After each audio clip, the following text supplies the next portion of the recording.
Good evening. I'm Will Green. I'm the chair of the Architecture Department at URI, and I'm pleased to welcome you to this evening's Landscape Architecture lecture. Before introducing our guest, I would like to acknowledge a few. We'll play a video first, and then I will come back. Nobody is going to ever replace the capacity of a human. And this is why thinking is our #1 obsession. A College of Arts and Sciences education gives you the confidence to bring together all the strands that you value and apply them in ways that are fulfilling for you as an individual, but also resonate out. You have to really look at schools as a place to grow as yourself. And I think that URI does a great job of that. There's a sense of pride in the work that you put out there. Students are just excited. Whatever field they're in, they want to be the best at it. And I think that's kind of infectious. The thing that sets URI apart is that we as a faculty and as an institution ask our students not just what you can do, but who can you be?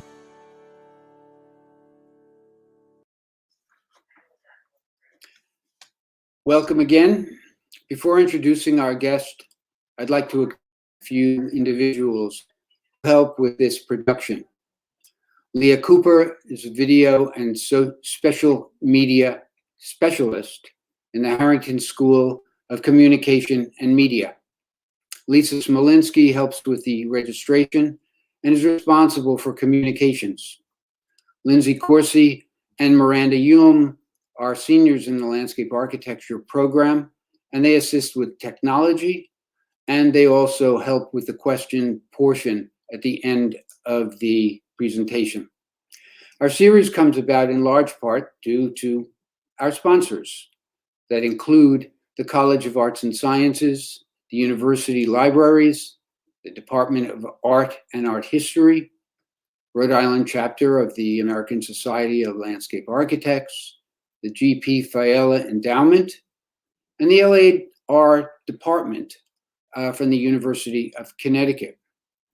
This evening, if you have questions or as you have questions, write them down in the comment area that is on the right side of your screen, and we will select from the questions that we receive. So tonight's program, I'm pleased to introduce Shannon Nichol, Principal of Gustafson, Guthrie, and Nichol. I've asked her to speak on the topic of landscape architecture, activism, equity, and environmental justice. Shannon is a licensed landscape architect in 3 states and in Canada, a LEEDS accredited professional with a degree in landscape architecture from the University of Washington. The 40-person firm is located in Seattle, and it has a second office in Washington, D.C. Shannon is a fellow of the American Society of Landscape Architects, and with her partners, received the Smithsonian's Cooper Hewitt National Design Award for Landscape Architecture in 2011.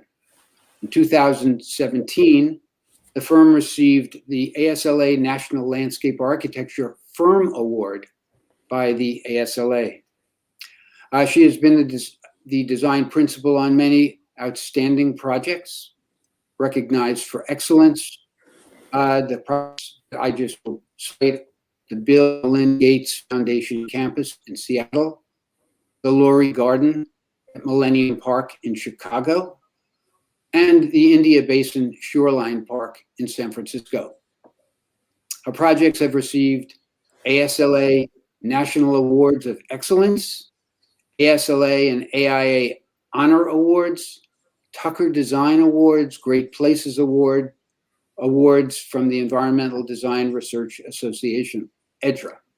She engages students and communities by being accessible and giving her time to teach, lecture, and critique at universities across the country.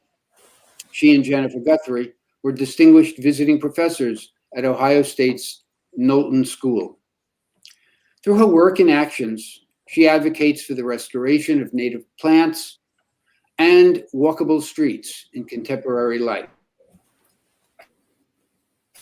We're pleased to participate in our lecture series, and I'd like to welcome Shannon Nichol. Thank you, Will. I'll share my screen now.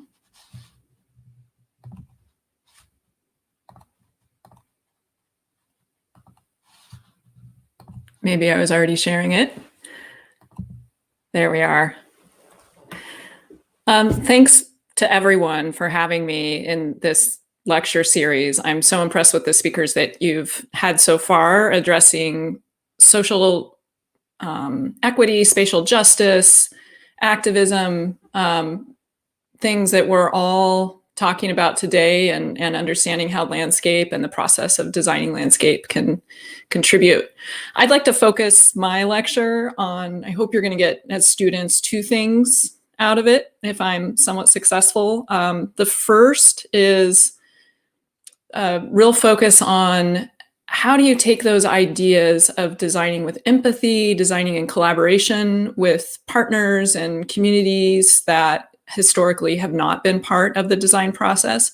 How do you take those ideals and turn them into physical forms? So in some ways, what is the mechanical execution of spatial equity? And then the second thing I'd love for you to get out of the talk is a little bit of a breaking down of what I see as a little bit of a barrier or a writer's block that I see in a lot of students and young professionals in particular, of moving from site analysis, where you're listening, you're learning, you're being empathetic, you're thinking really locally, moving from that step to design concept sometimes can be I don't know if it's intimidating, or it feels like you're moving into needing to do something different when you move from listening to making the design. And I'm hoping to help you see that sometimes I think we make too much out of conceptual design. I'm a very passionate conceptual thinker and storyteller, but I get most of my ideas from site analysis. And I'm hoping that you can get a sense of that ease moving into the more creative and conceptual steps in your design process. So I may seem like an odd person, or maybe we're a weird firm to be talking about small local moves, because we've had the privilege, especially in the founding years of our firm, I co-founded GGN in '99 with Catherine and Jennifer. And in those early years, we did a lot of monumental projects. We were privileged to work in these projects that involved a lot of national or international scale stories and ideas, like the National Museum of African American History and Culture here on the National Mall. Even though this may seem like certainly a monumental context and a story of worldwide and national importance, the actual physical work we did here was about knitting context together and really allowing people to focus their attention not on the landscape itself, but on the monuments, the architectural monuments that were there. That early work in these series of museums and some prominent projects gave us a great education on detailing, and how detailing with a whole range of different materials presents all these puzzles to solve, so many variables. But the key to creating distinctive detailing and interesting detailing, and what I would just think of as high quality design, is always telling that specific story of the site, the community, the client, no matter how formal it may look. It's always inspired by lots of little small peculiar stories of the place. And similarly with scale, here we are at the National Portrait Gallery in Washington, D.C., with the privilege of working not only with the historic Georgian architecture, but with Foster and Partners, one of many great architectural teams that we've been able to learn from over the years. We did the ground plane here. Of course, it's inside, but we still think of it as a ground plane. It has to hold its own in this monumental and really national monument context. But the driver of our forms is about relating to the human body. And how do people sit? How do you make people feel comfortable in a museum of marble and formal portraits? How do we strike that balance? So those were our early years, and as our first crop of millennial projects, including the Lurie Garden, which we see here in Chicago, as that first crop were constructed, which, as most of you know in landscape, can take 10 years from when you start working on the project. We really started to see, and it really hit home for us, that what excited us most about our work once it was built wasn't seeing how impactful it was in pictures or, you know, the awards that we're honored to receive. It's really seeing people use a space for their daily life, daily patterns. This is something, you know, especially with our first crop of projects, we didn't even think about the routes that local kids take when they walk to and from school, but realizing that this monumental garden that's meant to be sort of an artistic symbol of its city was part of the daily walking routes and commutes of local people. In some ways is a more lasting value and more satisfying than some other accolades or achievements you might reach in your designs.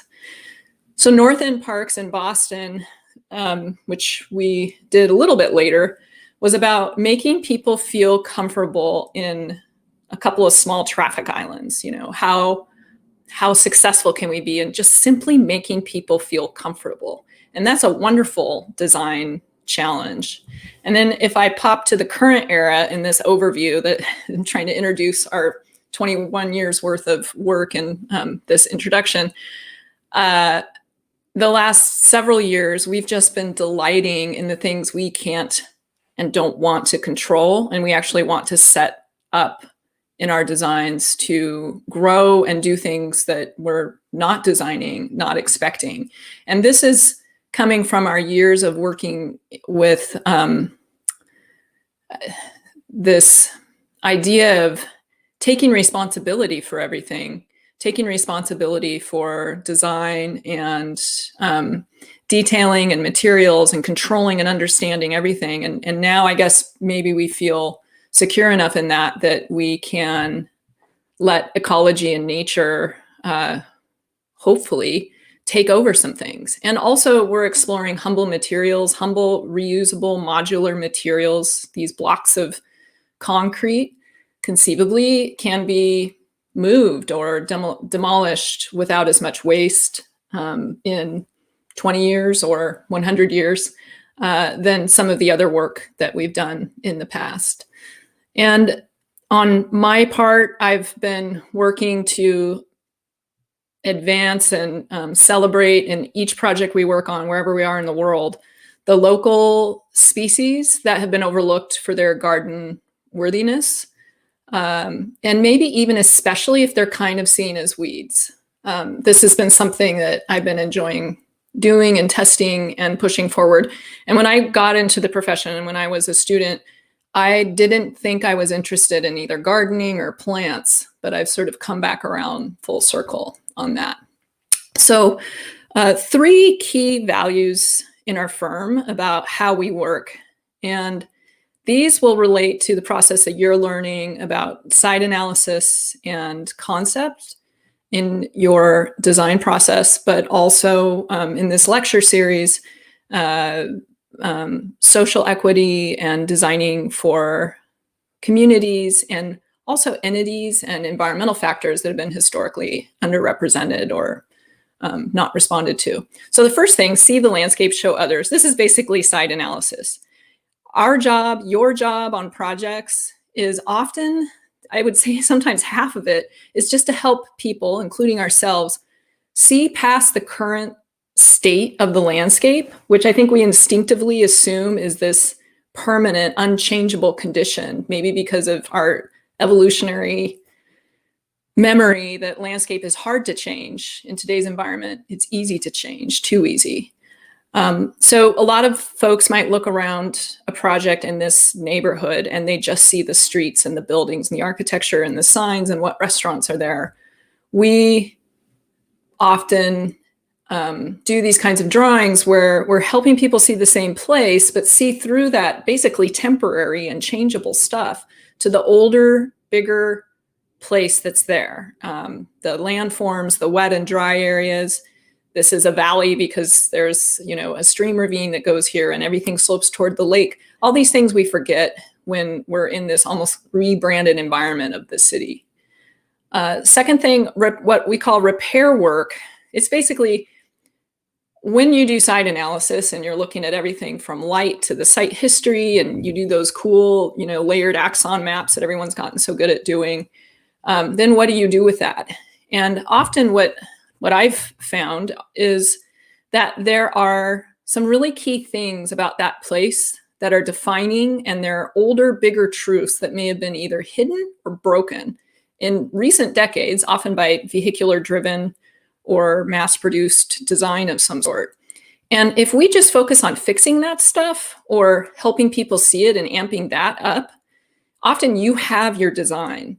And you can make a diagram out of that. That's a concept. But you're not taking, now I'm going to go into crazy artist mode and do my concept diagram and plunk it into this white space. Not that I'm not assuming that's what you're all thinking, but I do encounter this feeling that people feel pressured to put that hat on when you get to the concept stage. So maybe it's just me, but I tend to move more quickly and confidently if I think of myself as fixing things. And it could be, this is a very simple example, but here we have this old farm and a highway went through. It's deceptive, but there's actually a highway between this gate and this old farmhouse.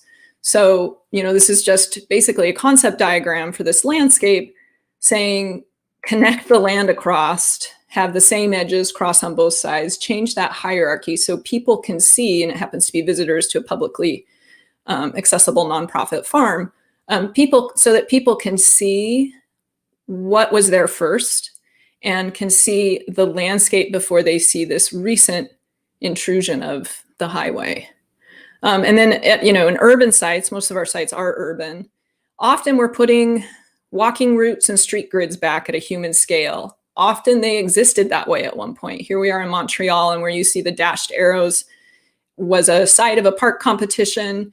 It felt like a dead end. There's this freeway at the bottom of the hill there. And then we realized when the freeway went in, there weren't traffic warrants for cross streets. And so there were no signal intersections, and the streets went away. So we proposed simply pulling those streets through as walking routes and treating that bottom of the valley as a center and a place of connections and crossings rather than a dead end or an edge. This is a theme that runs through a lot of our designs, and it gives you a lot of material and concept ideas before having to feel like you're putting on your creative artiste hat.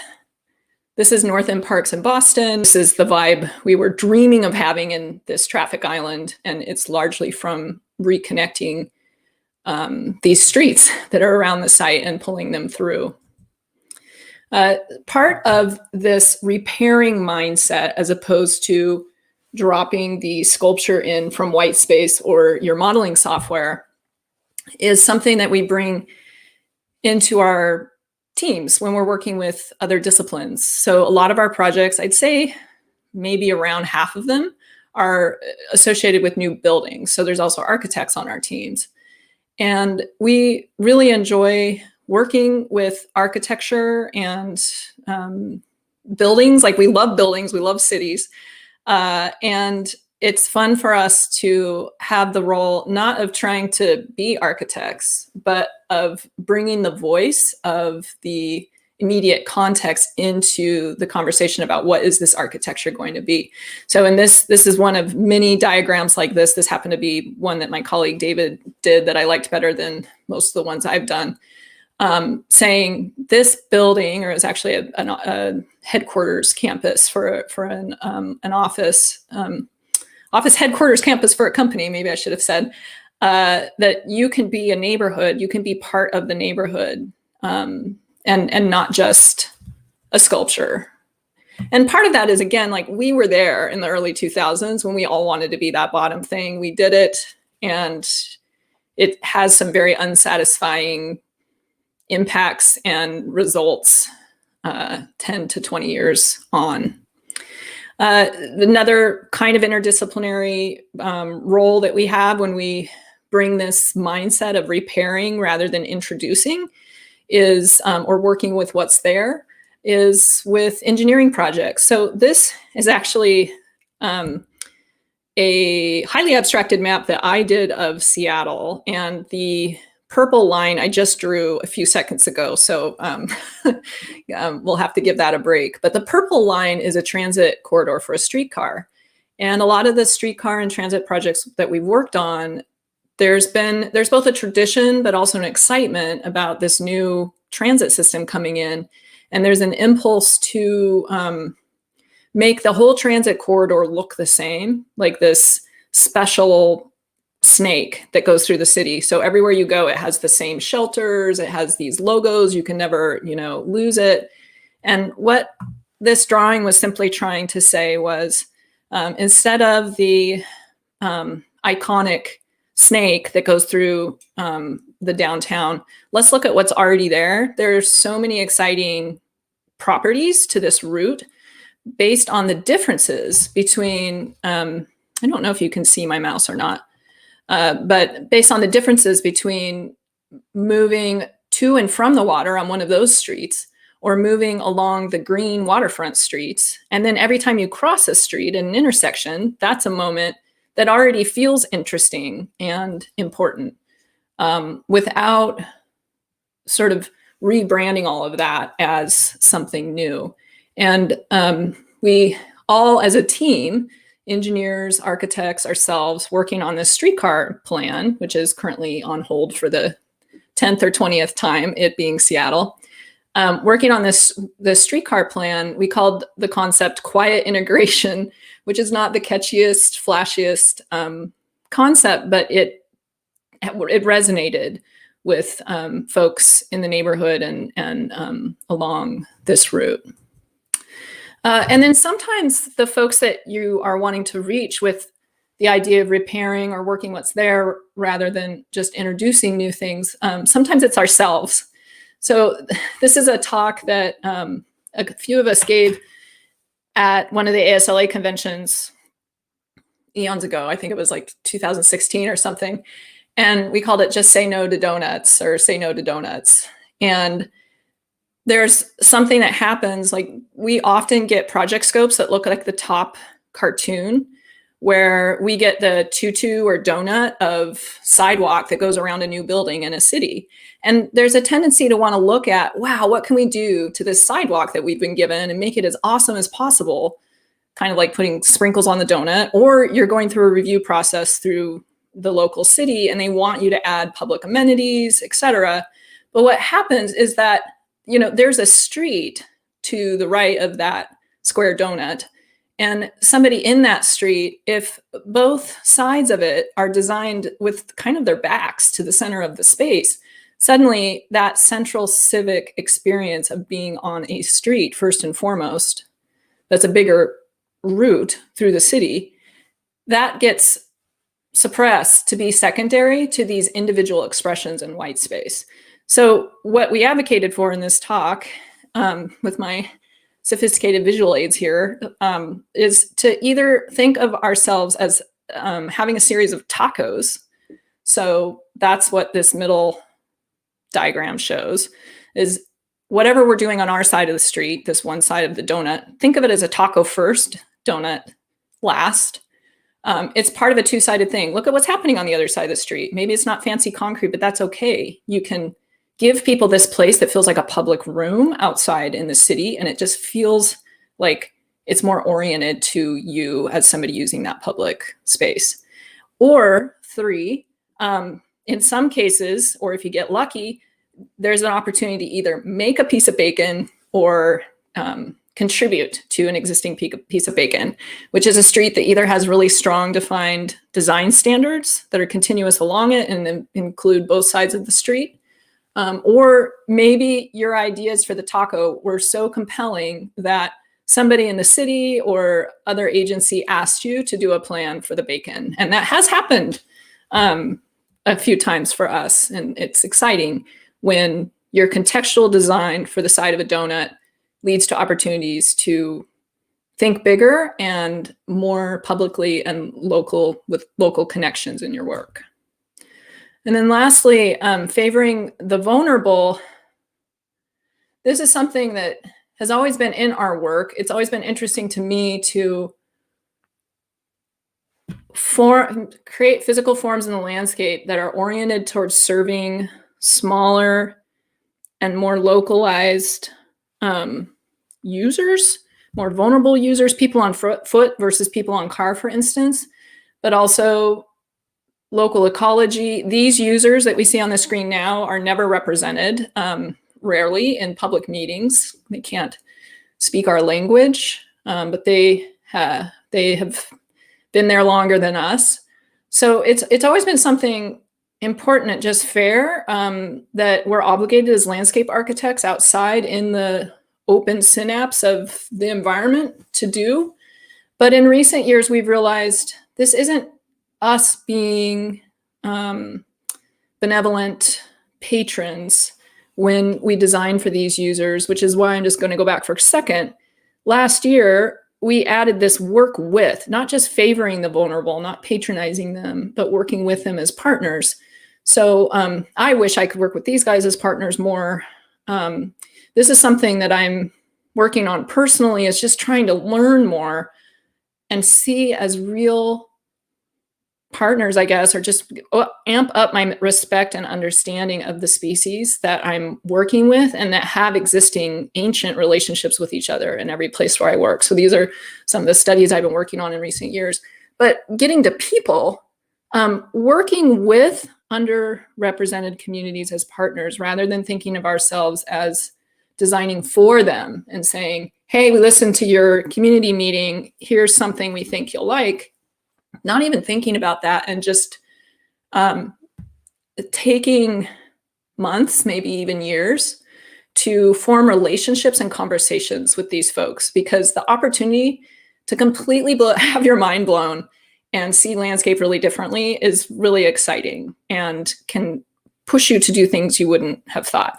This is the Burke Museum in Seattle. It's a natural history and cultural museum that it made news for boldly aiming to decolonize the Natural History Museum, full of indigenous artifacts from all over the Pacific Rim, but particularly the Pacific Northwest. And what we're looking at here in the landscape is, you can call it a restoration, although these very plants may not have been on the site, but it's the reintroduction of a cultural landscape that used to be fairly prominent in the Pacific Northwest, but there's only about 1% of them left. It's called the Camus Meadow. And it's a fire managed meadow that has lots of edible bulbs in it, especially native camas. And the harvest, the year rotating around the harvest and celebration and cuisine, and also spiritual connection to this plant was a central aspect of local culture and creativity, really, with food and art. So that was exciting to be able to introduce that into this landscape.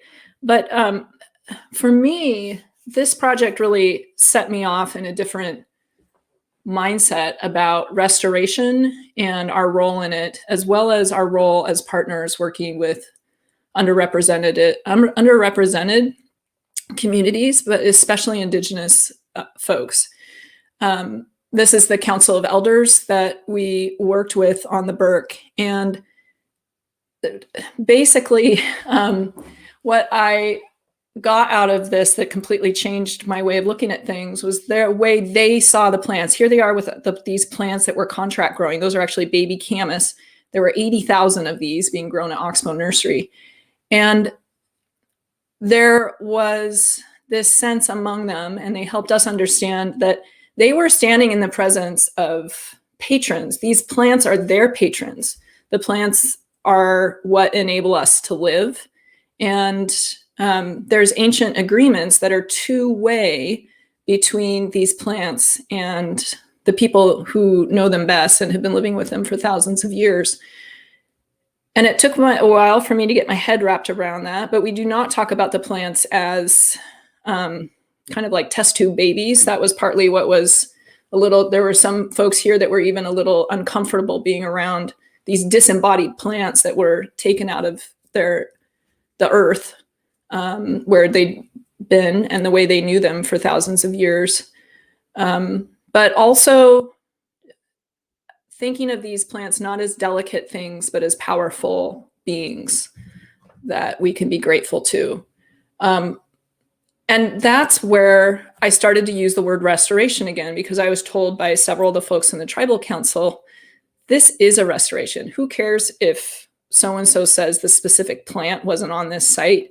There is so much work to do to put these plants back into the community landscape where these agreements exist and reconnect them with the people who've been missing them, that anything you can do is a restoration because it was here before you. It's another way of looking at the word, that where we're not hand-wringing quite as much. So here's those Camus that you saw as those little shoots. They went in last year. And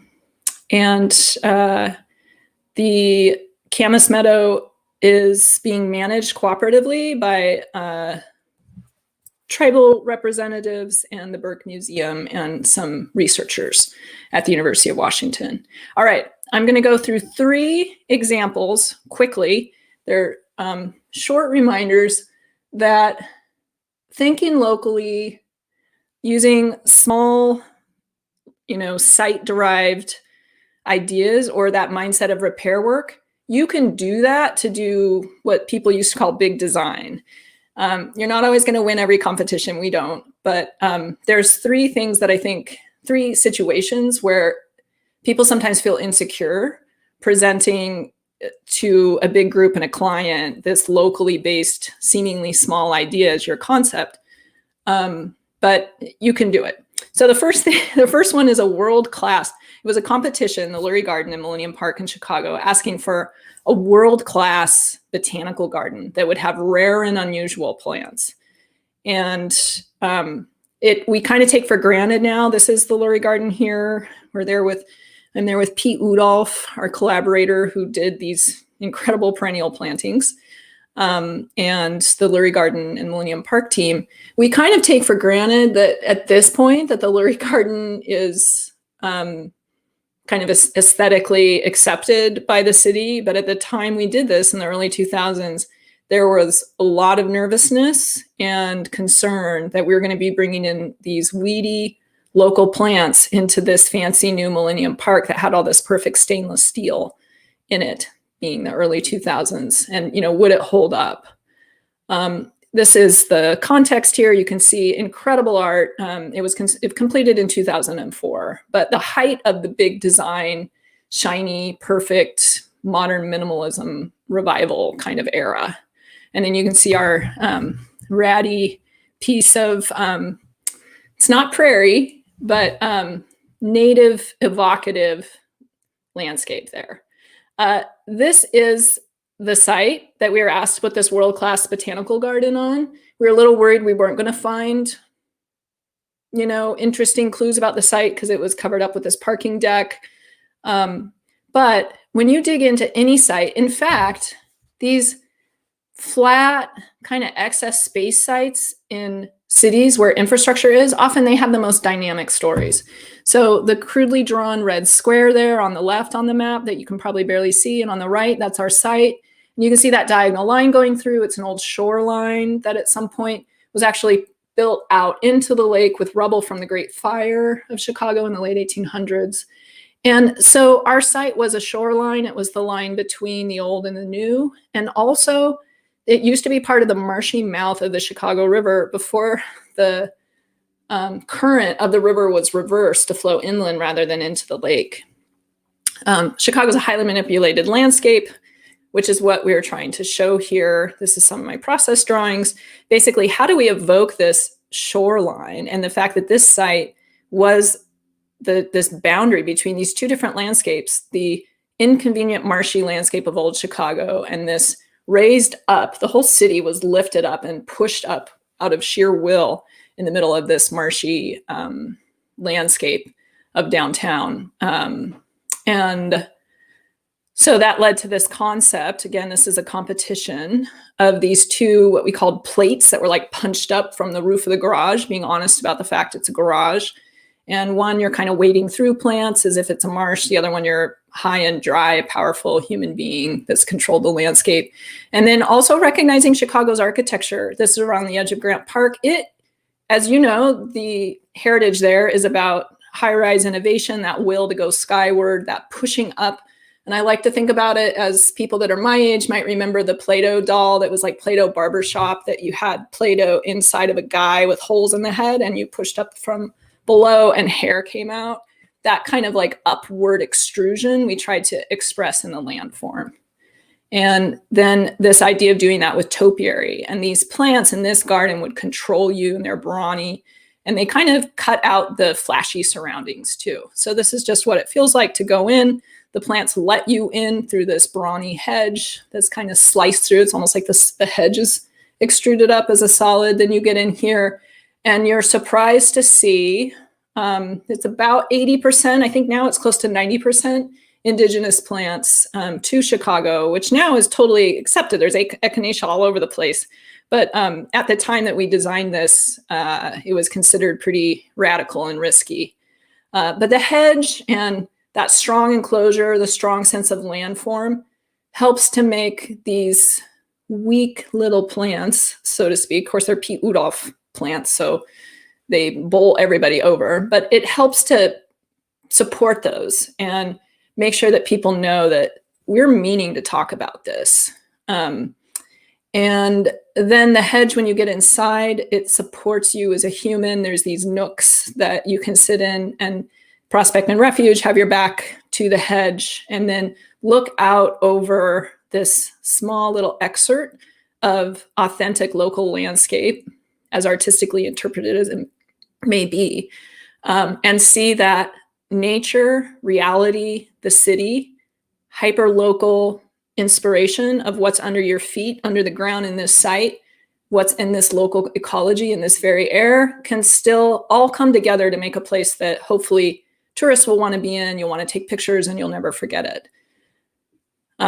This is looking from where those gals were sitting. They're looking south across to the Art Institute. We do a lot of things like this with just like careful manipulation of the horizon line and the grades. We're screening out cars and trucks on the road of Monroe Street between us and that building, Renzo Piano. And then at the center of this is a shortcut that moves through along that diagonal line where that old shoreline was. And this we imagined was this, and this is where, yeah, we got a little artistic, but we imagined this was a crack down to like below the parking garage where the lake used to be. So it's filled with water.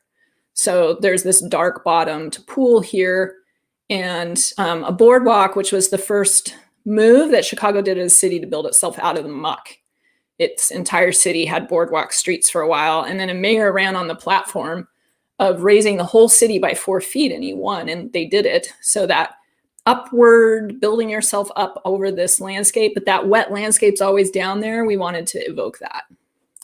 And I guess needless to say, it won the competition. So kudos to the selection committee for picking the weedy local story on that in year 2000 or 2001 when we won that competition next to all the shiny objects. Then there's another situation that it can feel hard to go local and small, and that's when you're working with an iconic global international client that their work is global, the Bill and Melinda Gates Foundation, but also with architecture that is, you know, that does use the word iconic and has a global scale to it. This is what it looks like, the little colored campus in the middle there with those three, you know, UFO-like boomerang buildings that they're all about. They don't even stop anywhere, right? Because the curves are receiving and rebounding these signals from all over the world, and they're actually aimed at these different parts of the world where the foundation does work. So that's great that the buildings are represented about as if you literally took those boomerang shapes and just dropped them on the ground in this particular neighborhood that already felt like it was a little bit kind of like getting to the back of the neighborhood and next to a bunch of highways. We worried it would feel like a no man's land and not be pleasant to walk around, and the neighborhood needs help with that. So we looked at, here's the site before we started, we looked at the surrounding street grid, kind of ignored that diagonal highway that goes through there, and said, okay, what if the ground, what if these UFO flying global buildings landed on a decidedly neighborhood like regular ground, and maybe both would flatter each other. So here's a concept drawing, and you will find if you do these kinds of cartoons and drawings and just think about this kinds of stuff, a lot of times architects will be really responsive to it because it amps up the difference of their buildings. And you know, that's not always the case, but the great thing about this project is we're working with NBBJ and a really amazing team of people that were super collaborative. So it's just a wonderful process. So our landscape at the bottom layer is that natural layer. This site actually used to be a bog, and the client was interested in having water at the center of the site. So that's what that's showing. And then that next layer up of the grid, that's the built environment of the ground and the community and the local. And the great thing is that the architects actually agreed to make their first stories of their buildings snap to this local grid. So here's where we ended up.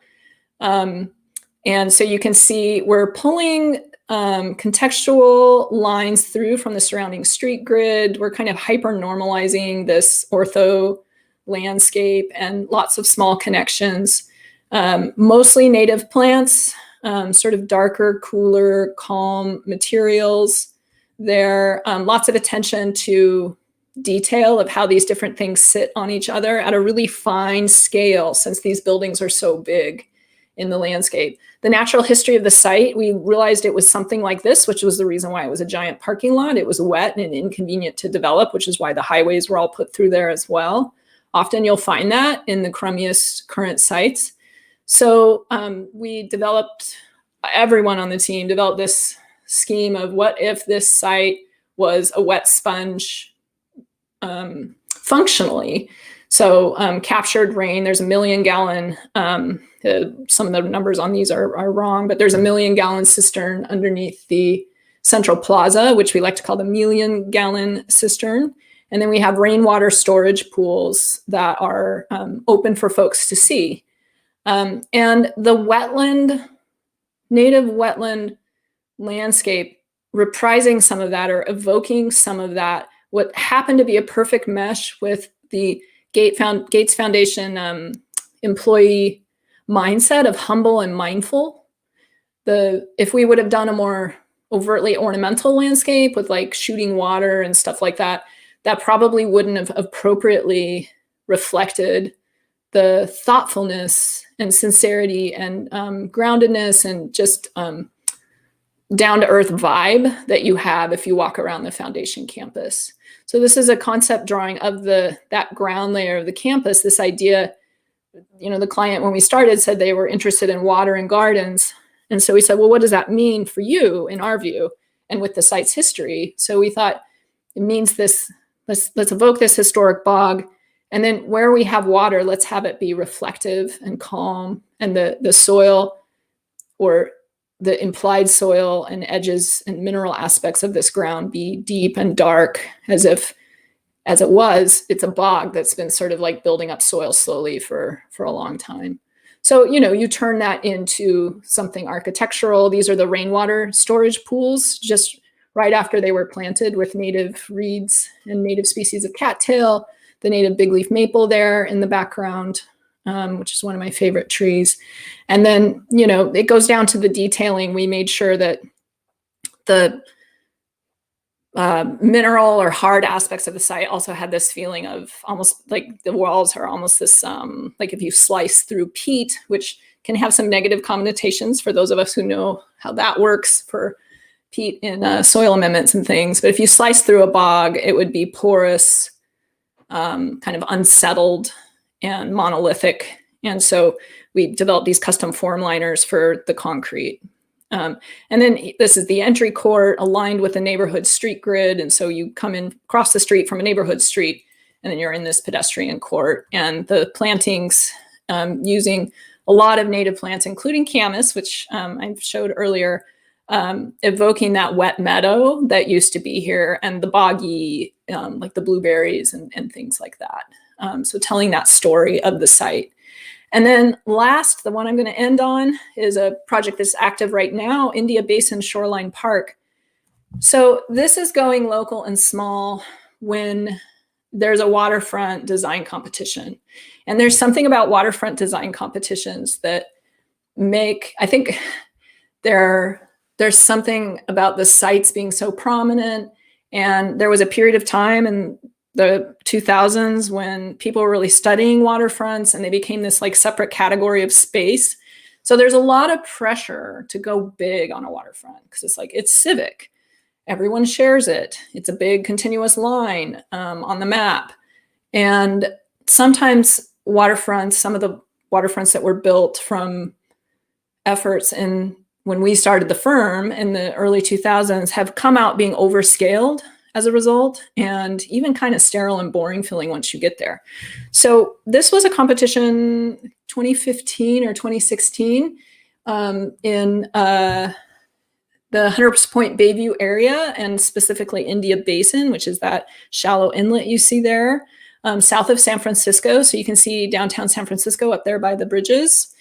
And we were intrigued by it because it seemed like it was being run a little differently and more community driven by the folks organizing the waterfront competition. But we still thought that it was a suicide mission. We thought that we're going to enter this and we're going to lose, but we have a pretty clear thing we want to say about what we think should happen on this site. We know we're not going to win the competition, but we're just going to say it. At least the team of people, there were couple of crazy people, luckily at GGN working along with me on the project, so we had fun. But this is the site. It looks like an Italian hill town.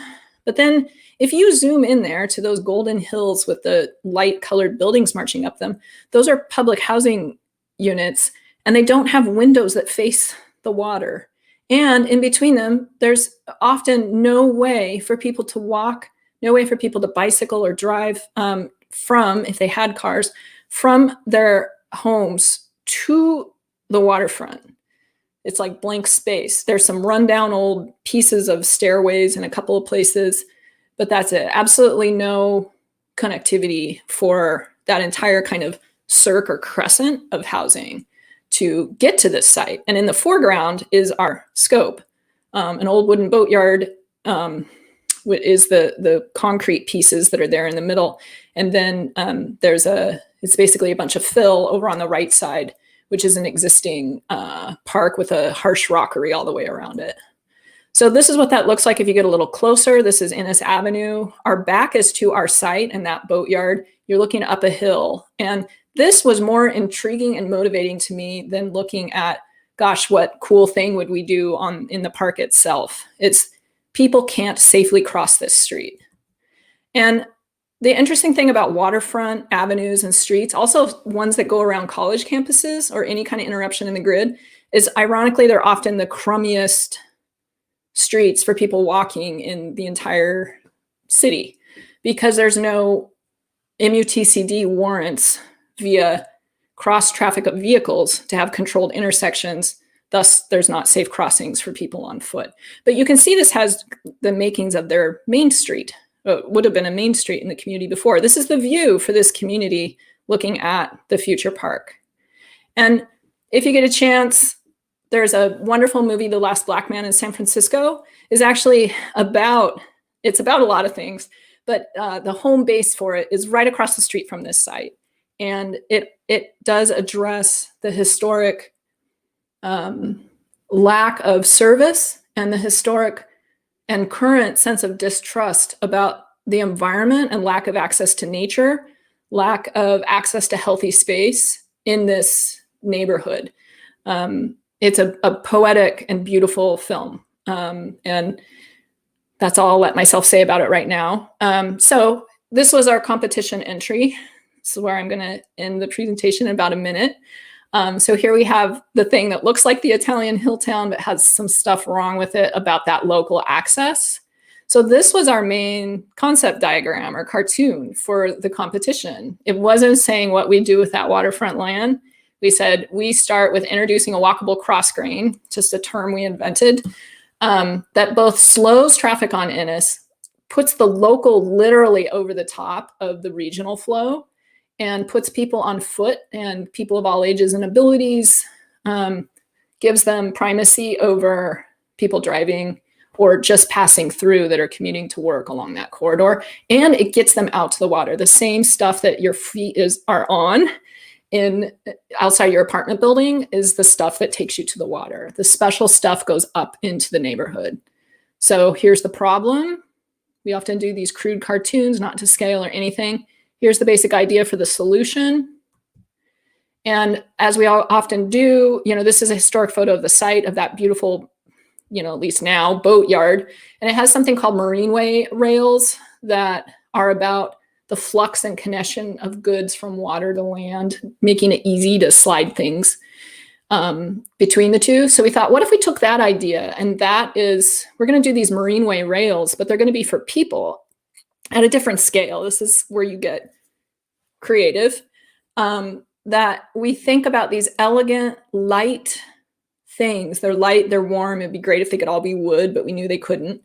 And there's this series of them that are textured, and they connect, and keep saying it, but they connect people and the neighborhood to the water. And if you're moving in the cross direction, they're not brutal, they don't stop you, but they give you this sort of slowing texture or friction that you have to sort of respond to. So this is the basic idea, totally outside of scope. This was our competition plan, very symbolic, doesn't have much program in there yet. This idea that, okay, then what do you do on the site itself? Well, restore the places that aren't either existing pieces of pavement, which we thought were kind of fine as they are and still do, and then add these connecting pieces in.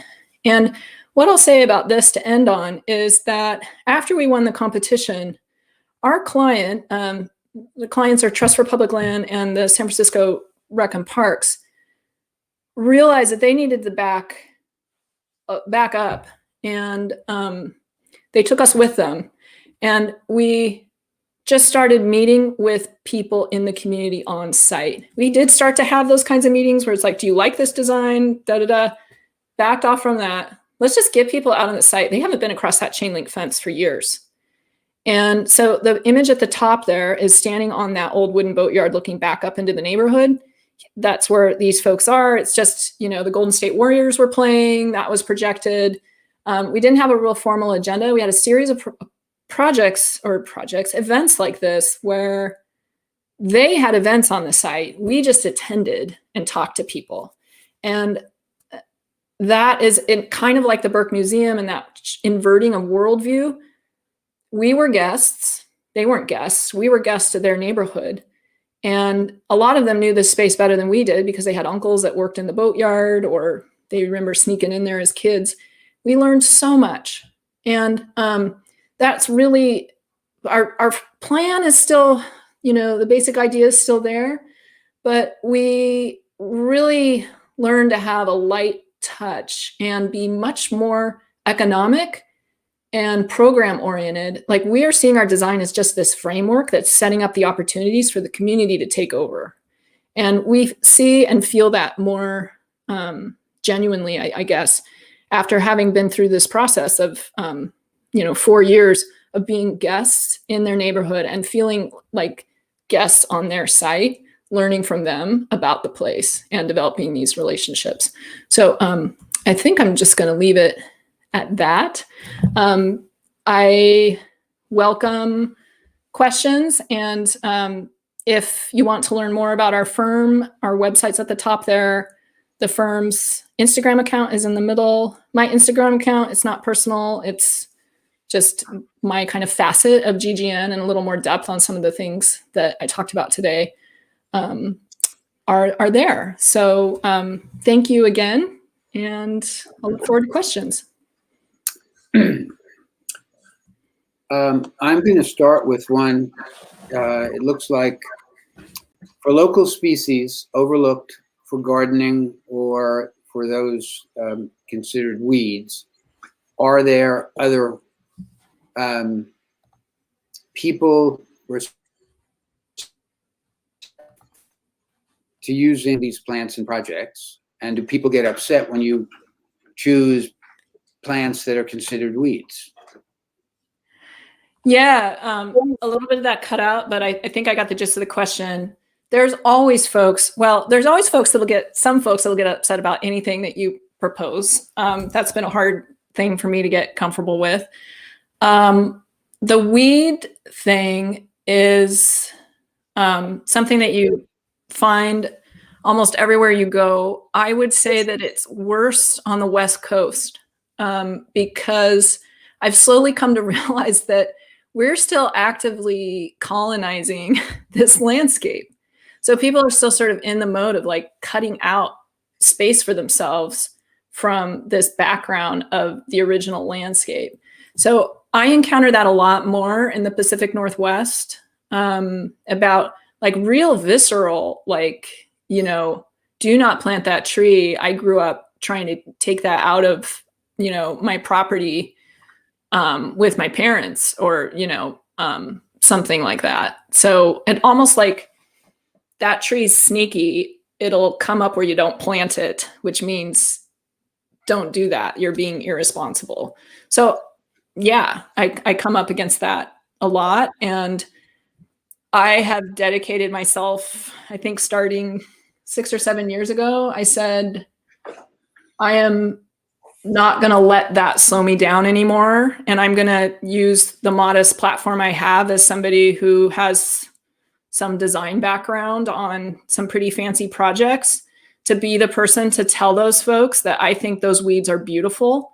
And the plants that they're buying at the nursery are indigenous weeds somewhere else that, you know, were probably regarded as junk in their own lands or common, you know, in a different context. So I do that. I just try to share my enthusiasm. And I'm realistic with people about like, yeah, that's a short-lived tree. It'll live 50 years. Then you can replace it, you know, but yeah, I'm not going to, you know, not going to try to oversell things, but we got to embrace those plants. I have another question from a student.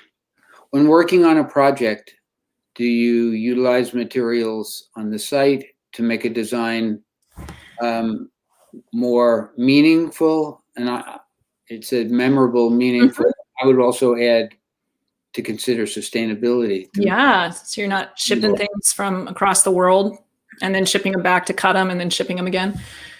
Yes, almost every project, we look for those opportunities. First of all, the one that's overlooked is balancing your cut and fill. So not shipping dirt off the site or on the site. It's an unglamorous thing, but it's a huge opportunity to use the resources there and not really add to the impact of the site. That said, far too many times, I mean, I would say 80 to 90% of the time, our salvaged material, whether it's salvaged trees, rocks, the demo from the building that might be getting torn down, ends up being priced out of the project because what the budget, when we come in, there's a capital budget already defined for the landscape usually, or the funds have already been raised. And what the assumption used for, well, how much will the paving cost? Even if they put premier paving in, it's actually less expensive to put in fancy new stone, newly milled and cut stone from China or, you know, across the country than it is to handle the multiple handling, custom handling of demolishing, salvaging, stacking, storing, and then sorting and reassembling whatever your feature is with people who need to use some artistic or have some artistic and technical experience using irregular materials. So the contractors estimating that will also just add this extra factor of like, there's irregularity there. It's probably not going to be terrible, but I'm going to double this because I don't want to end up with a surprise. So that's a long way of saying, yes, we always try to do that. But the hard answer is that we're seldom successful with salvaging all the material we'd like to salvage. Thank you. I wanted to just throw in there, favoring the vulnerable. Do you need special clients, special organizations or agencies, or do you create the clients? Right. Yeah, there's a chicken and egg thing there. And it sort of depends on what that means. We always design for the person on foot in our landscapes. We consider them our primary driver of infrastructure and form and scale, which doesn't sound novel, but it's not the automatic starting point. That has become more baked into the projects, when we get there these days, or people are getting better with that. Beyond that, we are lucky to be in a place as a firm that we can and actually have to be selective about what projects we take on, because we're not big enough. We're actually about 50 people now, and it's not large enough that we can say yes to everything. So sometimes we just can't do things we'd love to do with awesome clients because we just know we couldn't do a good enough job. But if we have to choose between projects, we will look at client alignment as one factor and the values of that client. Like, are they already saying that they want their project to improve conditions for local underserved communities? When we say vulnerable user, are they talking about, do they say in their brief when they're asking for people to come design for them that they want us to be looking for these undiscovered stories and designing for plants and animals, et cetera? If so, we're going to choose them. I have learned that you can't. I think one of the things that bothers me, and I hope I don't offend anybody, but that phrase "educating the client." I think you can do that by working with them and respecting them and showing them something maybe they haven't seen before. But going into a project with the mindset, oh, we're going to educate this client and transform them from not valuing X or Y to valuing it, I just think that's usually a train wreck. You can inspire clients, but I don't know about transforming and educating them. Most people don't respond well to that attitude either. I have another question from a student. When designing the spaces that you have shown us, when and how do you know what needs to be added or taken away from the existing space? And is it mainly through community engagement or outreach? Right. Yeah, that's a great question. I think it varies. How do you know? Well, I think a lot of that comes from visiting the site, and it's a combination of visiting the site and saying, this is pretty cool, first do no harm. And I don't know, a lot of us have visited sites and you're kind of like, God, I wish we could just keep it like this, right? And then you have to just challenge yourself and say, well, how much could we keep it like this? Is it really that crazy to touch less of it and to talk to the client about that? So some of it is that gut instinct and reaction. And most designers tend to be more attracted to doing less and things being a little more raggedy and less perfect than their clients are, because we get tired of perfectly, completely designed stuff. So we're like, hey, your site's actually pretty cool right now with the old, sheds and stuff. And sometimes that works and sometimes that doesn't. With the community input, boy, that can have a huge impact if you find out that people have memories attached to something that you didn't realize they did. That can have a huge impact. I'm trying to think, I'm racing to think of an example of that right now in my mind, and I can't think of it, but I know that has caused us to reorder our sense of priority for what stays and what goes once we hear from the community about things.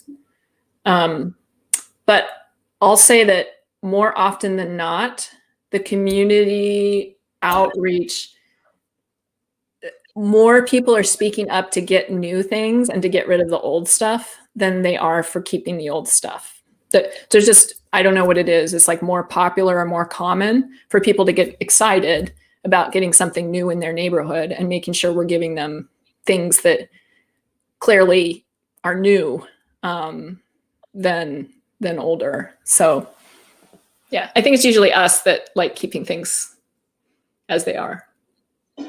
Thank you. I have one from another student.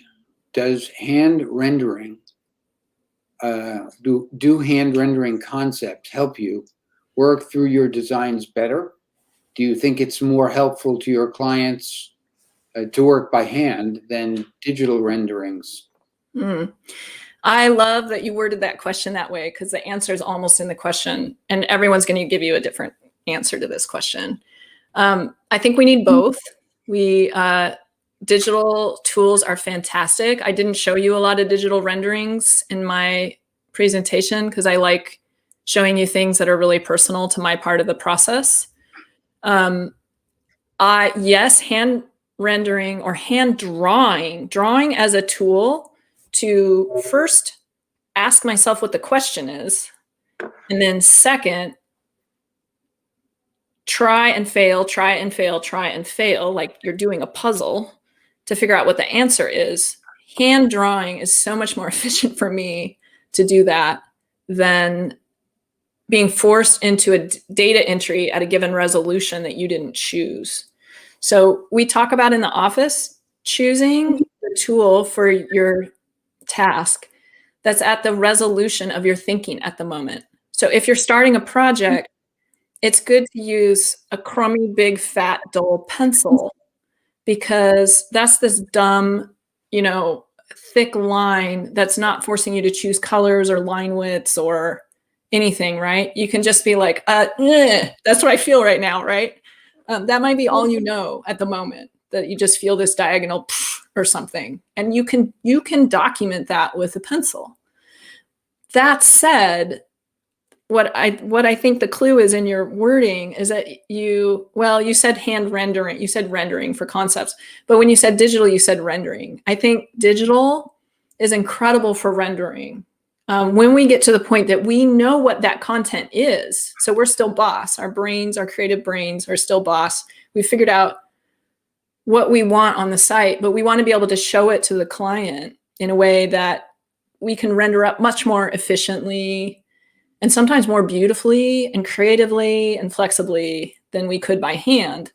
Then digital renderings are incredible for that. And they're accurate. They show us back, wow, modeled over the real site, the scale of this space is a little different than I thought, and you can go through the model and see that as a reality check.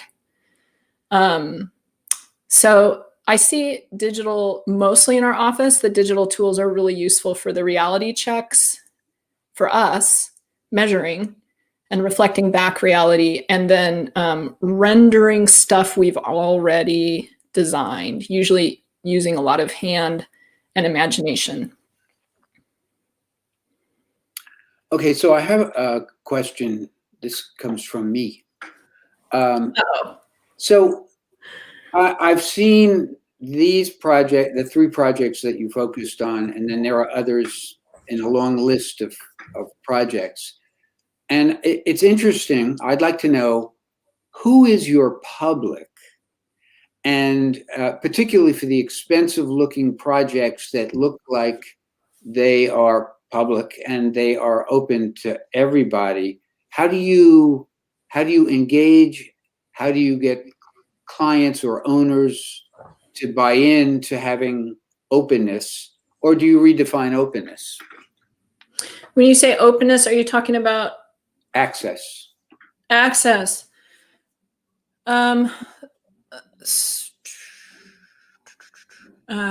see.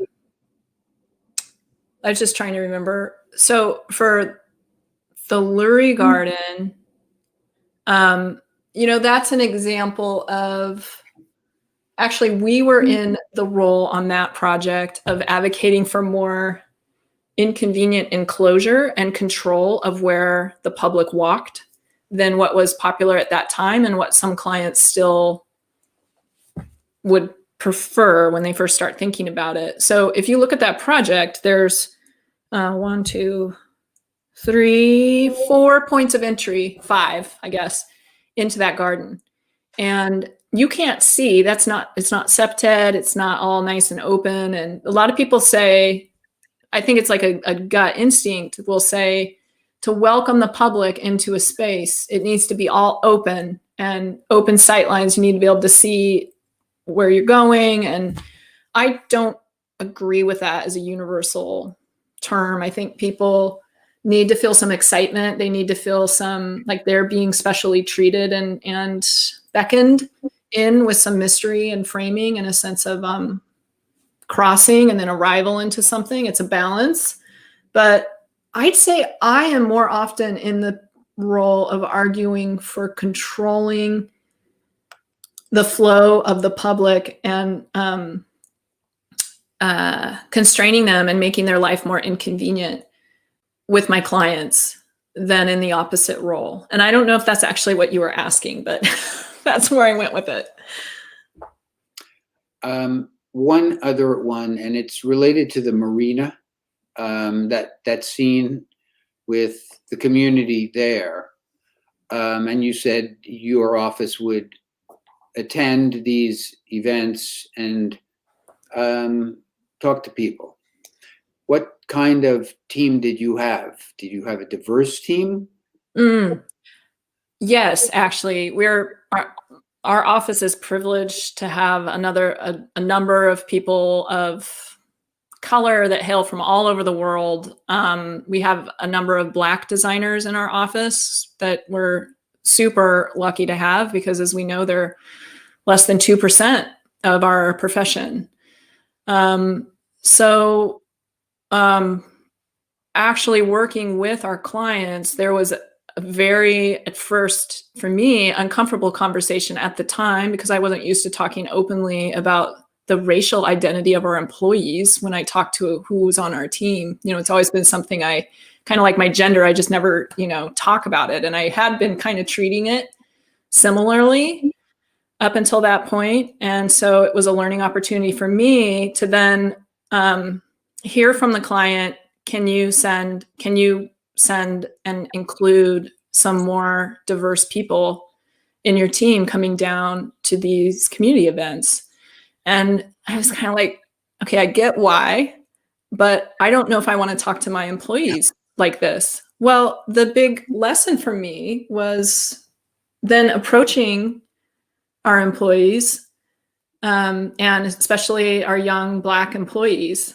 They were just sort of like, well, of course that makes sense. Yeah, people are going to relate to me more than they relate to you. So I'm not offended that you would approach me based on my race to ask about my interest in having a role on this team. And watching the difference when we were a more diverse team coming down to talk with them, and also just having that help of understanding. It was a learning experience for me. And we're learning as a firm about all these things and being more proactive and open about it. Well, I think that I've been told by our backstage people that we've reached our limit. We made it. So I want to thank you for a really inspirational talk this evening, and it's been a pleasure listening to you answer the questions. And I know that people out there are going to continue having a conversation about some of these topics. At least we will in school. Good. For the rest of those here, we've got one more lecture this semester.